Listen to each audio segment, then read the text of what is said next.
नमस्कार दोस्तों, क्या आप भी एसएससी जेईई 2025 की तैयारी कर रहे हैं? तो ये वीडियो आपके लिए बहुत ज़्यादा महत्वपूर्ण होगी, क्योंकि जो है इस वीडियो में कराए जाएंगे top 50 most expected GK GS question बिल्कुल एग्ज़ाम पैटर्न पर।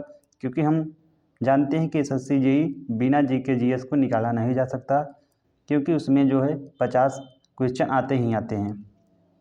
तो चलिए स्टार्ट करते हैं। ये जो सीरीज़ स्टार्ट किए हैं ये एकदम एग्ज़ाम तक चलेगा, आप लोग इसे फॉलो कर सकते हैं और चैनल को लाइक सब्सक्राइब भी कर सकते हैं अगर वीडियो अच्छी लगे तो। चलिए हम लोग स्टार्ट करते हैं। फर्स्ट क्वेश्चन है, आप लोग इसे मॉक टेस्ट की तरफ लेना और बताना कि क्वेश्चन आपको कितने सही हुए हैं। फर्स्ट क्वेश्चन है, सिंधु घाटी सभ्यता का प्रमुख जो बंदरगाह आपको बताना है वो कौन सा था? तो ये था Lothal. Option number C right हो जाएगा। तो सिंधु घाटी सभ्यता का जो प्रमुख बंदरगाह है वह है लोथल। लोथल जो है गुजरात राज्य में स्थित है और जो लोथल है यह भोगवा नदी के किनारे पर स्थित था। नेक्स्ट है, सुभाष चंद्र बोस ने आज़ाद हिंद फौज की स्थापना कहाँ की थी? तो ये की थी सिंगापुर ने। तो सुभाष चंद्र बोस ने जो है आज़ाद हिंद जो फौज है इसकी स्थापना सिंगापुर में की थी। सुभाष चंद्र बोस ने दिल्ली चलो का नारा भी दिया था। नेक्स्ट है, प्रथम पंचवर्षीय जो योजना है यह किस वर्ष हुई थी? तो ये हुई थी 1991 में, 1951 में। ऑप्शन नंबर जो बी है करेक्ट हो जाएगा। तो जो प्रथम पंचवर्षीय योजना है यह 1951 में शुरू हुई थी। यह जो हेमर डॉमर जो है इस पर आधारित थी। नेक्स्ट है, अशोक के अभिलेख किस लिपि में जो हैं आपको बताना है। तो जो अशोक के मैक्सिमम जो अभिलेख हैं वह ब्राह्मी लिपि में है। तो इसका जो राइट आंसर ए हो जाएगा। जो एक दो जो पश्चिमी में हैं जैसे कि पाकिस्तान अफगानिस्तान में वो जो है खरष्टो लिपि में है। तो लेकिन जो मैक्सिमम जो अभिलेख हैं अशोक के वो ब्राह्मी लिपि में है। तो इसका राइट आंसर ए हो जाएगा। नेक्स्ट क्वेश्चन है, महात्मा गांधी ने नमक सत्याग्रह जो है इसकी शुरुआत आपको बताना है कि कहाँ से की थी? तय की थी डांडी से। ऑप्शन नंबर सी करेक्ट हो जाएगा। तो महात्मा गांधी जी ने नमक सत्याग्रह की जो शुरुआत की थी वो डांडी से की थी। भारत का राष्ट्रपिता किसके द्वारा निर्वाचित होता है? भारत का जो राष्ट्रपति है ये आपको बताना है किसके द्वारा निर्वाचित होता है। तो निर्वाचित होता है निर्वाचित जन जो प्रतिनिधि होते हैं। तो ऑप्शन नंबर सी राइट हो जाएगा। संविधान का कौन सा भाग जो है मौलिक अधिकारों से संबंधित है? तो भाग 3। ऑप्शन नंबर जो बी है करेक्ट हो जाएगा। आपको बताना है कि जो संविधान का मौलिक अधिकार है यह किस देश से जो है लिया गया है, कमेंट बॉक्स में। भारत में राज्यसभा के सदस्य का कार्यकाल कितना वर्ष का होता है? तो ये होता है 6 वर्ष का। तो ऑप्शन नंबर जो सी है ये करेक्ट हो जाएगा। जो भारत का जो राज्यसभा का कार्यकाल होता है 6 वर्ष का होता है और यह एक अस्थाई सदन है, यानी इसे जो है विघटित नहीं किया जा सकता है। ये आप लोगों को ध्यान रखना है। संविधान सभा के अध्यक्ष कौन थे? तो doctor Rajendra Prasad. Option number ए राइट हो जाएगा। संविधान के किस अनुच्छेद के जो है आपातकालीन शक्तियाँ वर्णित है? तो ये वर्णित है अनुच्छेद जो है 352 में। ऑप्शन नंबर ए करेक्ट हो जाएगा। भारत का सबसे बड़ा जो राज्य क्षेत्रफल की दृष्टि से आपको बताना है कि कौन सा है? तो राजस्थान है। और जो भारत का सबसे बड़ा राज्य जनसंख्या की दृष्टि से है वो है उत्तर प्रदेश, और जो है क्षेत्रफल की दृष्टि से ये राजस्थान है। कर्क रेखा भारत के कितने राज्यों से होकर गुजरती है? तो 8 राज्यों से गुजरती है। ऑप्शन नंबर सी राइट हो जाएगा। सूर्य का सबसे पहले भारत में कहाँ उगता है? यानी सूर्य जो है सबसे पहले भारत में आपको बताना है कि कहाँ उगता है। तो ये उगता है अरुणाचल प्रदेश में। और सबसे बाद में कहाँ सनसेट होता है? तो ये होता है गुजरात में। मानसून भारत में किस दिशा से प्रवेश करता है?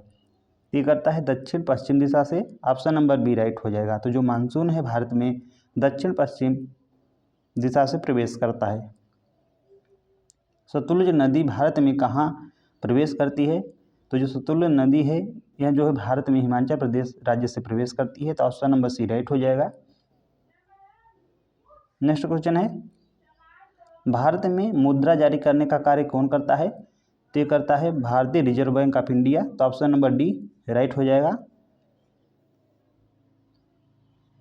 जीएसटी का पूर्ण रूप क्या है आपको बताना है। तो ये है जीएसटी का जो पूर्ण रूप है goods and service tax. Option number जो बी है ये राइट हो जाएगा। गरीबी रेखा का निर्धारण किस आधार पर होता है? तो होता है आय के आधार पर। ऑप्शन नंबर ए करेक्ट हो जाएगा। जो गरीबी रेखा का निर्धारण है यह जो है आय के आधार पर होता है। नीति आयोग की स्थापना कब हुई थी? तो नीति आयोग की जो स्थापना होती है 2015 में। ऑप्शन नंबर सी राइट हो जाएगा। जो नीति आयोग है यह जो है योजना आयोग के स्थान पर बनाया गया था, और जो नीति आयोग के हैं इसके अध्यक्ष होते हैं भारत के प्रधानमंत्री। अभी कौन है? तो नरेंद्र मोदी जी हैं। नेक्स्ट क्वेश्चन है, भारत में सबसे बड़ी रोजगार योजना कौन सी है? तो यह है MNREGA. Option number B right हो जाएगा। तो मनरेगा जो है भारत में सबसे बड़ी रोजगार योजना है।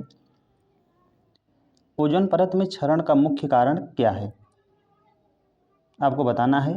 तो यह है CFC यानी क्लोरोफ्लोरोकार्बन। ऑप्शन नंबर जो बी है राइट हो जाएगा। वन महोत्सव कब मनाया जाता है? तो ये केवल मंथ दिया है, तो ऑप्शन नंबर सी राइट हो जाएगा, जुलाई मंथ में। ग्रीन हाउस प्रभाव के कारण क्या होता है तो आपको बताना है। ए है वर्षा में वृद्धि होती है, बी है पृथ्वी का तापमान बढ़ता है, सी है वनों की कटाई, या डी है ओजोन परत बनती है। तो जो ग्रीन हाउस इफेक्ट है इसके कारण जो है पृथ्वी पर तापमान बढ़ता है। तो ऑप्शन नंबर सी राइट हो जाएगा। जो ग्रीन हाउस प्रभाव है इनमें जो मुख्य गैस है वो है CO2। ये बहुत ज़्यादा महत्वपूर्ण गैस है। सबसे अधिक ऑक्सीजन देने वाला पारिस्थितिकी तंत्र कौन सा है आपको बताना है। तो ये है वर्षावन, क्योंकि यहाँ पे ऑक्सीजन देने वाला पूछा है।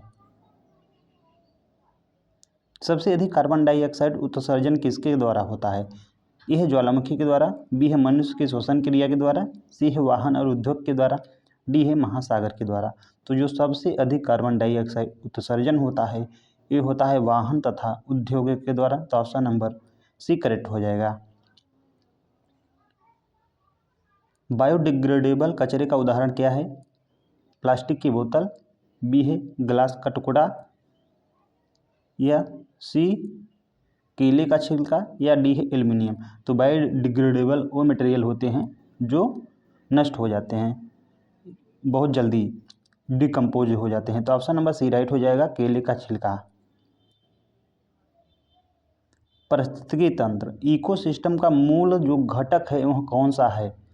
ए है प्रकाश, बी है मृदा, सी है पौधे और जानवर, डी है सभी उपरोक्त यानी ऑप्शन नंबर डी यह उपरोक्त में से सभी। तो इसका जो राइट आंसर हो जाएगा ऑप्शन नंबर डी ही, कि जो पारिस्थितिकी तंत्र है इसके जो मूल घटक हैं प्रकाश, मृदा, पौधे और जानवर, ये सभी के सभी हैं। तो ऑप्शन नंबर डी करेक्ट हो जाएगा। जलवायु परिवर्तन के प्रभावों को कम करने की प्रक्रिया क्या कहलाती है? तो ये कहलाती है न्यूनीकरण यानी मिटिगेशन। ऑप्शन नंबर जो बी करेक्ट है। चिपको आंदोलन किससे संबंधित था आपको बताना है। जल संरक्षण से, मृदा संरक्षण से, वन संरक्षण से, या प्रदूषण नियंत्रण से। तो इसका राइट हो जाएगा वन संरक्षण से। ऑप्शन नंबर सी राइट हो जाएगा। जो चिपको आंदोलन है ये जो है वन संरक्षण से संबंधित है। EIA इन्वायरमेंटल इम्पैक्ट असेसमेंट का मुख्य उद्देश्य क्या है? ए जीव जंतुओं की रक्षा करना, बी उद्योगों को बढ़ावा देना, सी परियोजनाओं के पर्यावरणीय प्रभाव का मूल्यांकन करना, या डी प्रदूषण फैलाना। तो जो EIA है इन्वायरमेंटल इम्पैक्ट असेसमेंट, इसका जो मुख्य उद्देश्य है परियोजनाओं के पर्यावरणीय प्रभाव का मूल्यांकन करना। ऑप्शन नंबर सी करेक्ट हो जाएगा। सबसे हल्का तत्व कौन सा है? तो यह है hydrogen. Option number C right हो जाएगा। जो सबसे हल्का तत्व है ये हाइड्रोजन है। मनुष्य के शरीर में सबसे बड़ी ग्रंथि कौन सी होती है? तो ग्रंथि पूछा है इसलिए कृत हो जाएगा। ऑप्शन नंबर सी राइट हो जाएगा। और आपको बताना है कि जो मिश्र ग्रंथि होती है वो सबसे बड़ी कौन सी होती है, कमेंट बॉक्स में। प्रकाश वर्ष किस में मापे या मापने की इकाई है? प्रकाश वर्ष किसे मापने की इकाई है? ए है समय की, बी है द्रव्यमान या दूरी की, या डी है ऊर्जा की। तो आपको बताना है।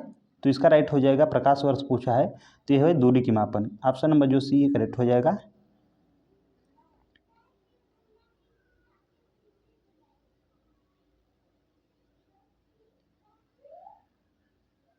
नेक्स्ट है, पाचन क्रिया मुख्य रूप से शरीर के किस अंग में होती है? तो ये होती है छोटी आंत में। ऑप्शन नंबर सी राइट हो जाएगा, क्योंकि इसमें पूछा है मुख्य रूप से किस शरीर के अंग में होती है, तो ये होती है छोटी आंत में। दूध में कौन सा प्रोटीन पाया जाता है? तो ये पाया जाता है casein. Option number C right हो जाएगा। रेडियोधर्मिता की खोज किसने की थी? तो ये की थी हेनरी बेकरेल ने। ऑप्शन नंबर बी राइट हो जाएगा। रेडियोधर्मिता है, इसकी जो खोज है हेनरी बेकरेल के द्वारा की गई थी। डीएनए का जो डबल हेलिक्स मॉडल है यह किसने दिया था? आपको बताना है। ए है वाटसन और क्रिक, बी है फ्लेमिंग, सी है मेंडल, या डी है डार्विन। तो इसका जो राइट आंसर हो जाएगा option number A Watson and Crick. जो वाटसन एंड क्रिक है इन्होंने ही डबल हेलिक्स मॉडल का जो है दिया था डीएनए का। नेक्स्ट क्वेश्चन है, पत्तियों का जो हरा रंग है किसके कारण होता है? तो होता है क्लोरोफिल के कारण। जो क्लोरोफिल है इसी के कारण जो है पत्तियों का हरा रंग होता है। नेक्स्ट क्वेश्चन है, कौन सा विटामिन रक्त का थक्का बनाने में जो है सहायक होता है? तो ये होता है विटामिन के। ऑप्शन नंबर जो सी है करेक्ट हो जाएगा। मनुष्य के शरीर में कुल कितनी हड्डियां होती हैं? तो ये होती हैं 206। ऑप्शन नंबर सी करेक्ट हो, ऑप्शन नंबर जो ए है सॉरी 206 होती हैं। मनुष्य के शरीर में कुल कितनी हड्डियां होती हैं? तो 206। ऑप्शन नंबर ए होगा। पानी का रासायनिक सूत्र क्या है आपको बताना है। तो सभी जानते होंगे H2O। ऑप्शन नंबर ए राइट हो जाएगा। H2O जो है पानी का रासायनिक सूत्र है। सबसे तेज गति से चलने वाला तरंग जो है कौन सा होती है? ए है ध्वनि तरंग, बी है प्रकाश तरंग, सी है रेडियो तरंग, या डी अवरक्त पुराण। तो ऑप्शन नंबर जो बी है राइट हो जाएगा, प्रकाश तरंग। थर्मामीटर में किस द्रव का प्रयोग होता है? तो जो थर्मामीटर है इसमें जो है पारा यानी मरकरी का यूज किया जाता है। तो ऑप्शन नंबर सी राइट हो जाएगा। हृदय का स्पंदन किसके कारण होता है? ए है मांसपेशियों के कारण, बी है स्नायु के कारण, सी रक्त के कारण। तो इसका जो राइट आंसर हो जाएगा मांसपेशियों के कारण ही हृदय के स्पंदन होता है। तो ऑप्शन नंबर ए राइट हो जाएगा। ओजोन परत किस गैस से बनती है? आपको बताना है। ऑक्सीजन NO2 से, CO2 से, O3 से, या NO2 से। तो जो ओजोन परत है यह O3 से बनती है। ऑप्शन नंबर सी करेक्ट हो जाएगा। अब आपको बताना है कि ओजोन दिवस कब मनाया जाता है, कमेंट बॉक्स में। शुद्ध जल का जो pH मान है यह कितना होता है? तो 7 होता है। जोरनाशक दवा है, आपको बताना है कौन से है। एंटीबायोटिक, एनाल्जेसिक, या एंटोपायरेटिक, या डी है सेडेटिव। तो इसका राइट हो जाएगा एंटोपायरेटिक। ऑप्शन नंबर सी करेक्ट हो जाएगा। पेनिसिलिन जो है किससे प्राप्त की जाती है? बैक्टीरिया से, कवक से, वायरस से, या शैवाल से। तो जो पेनिसिलिन है यह कवक के द्वारा प्राप्त होती है। तो ऑप्शन नंबर बी करेक्ट हो जाएगा। टेलीविज़न का आविष्कार किसने किया था? आपको बताना है। तो JL बेयर्ड ने। ऑप्शन नंबर ए करेक्ट हो जाएगा। टेलीविज़न का आविष्कार जो है JL बेयर्ड के द्वारा किया गया था। लास्ट क्वेश्चन है, सूर्य की ऊर्जा का स्रोत आपको बताना है क्या है? दहन है, गुरुत्वाकर्षण है, न्यूक्लियर फ्यूजन है, या न्यूक्लियर फ्यूजन है। इसका राइट आंसर हो जाएगा nuclear fusion. Option number C correct हो जाएगा। तो गाइस आप लोगों को कमेंट बॉक्स में बताना है कि वीडियो कैसा लगा। Thanks for watching.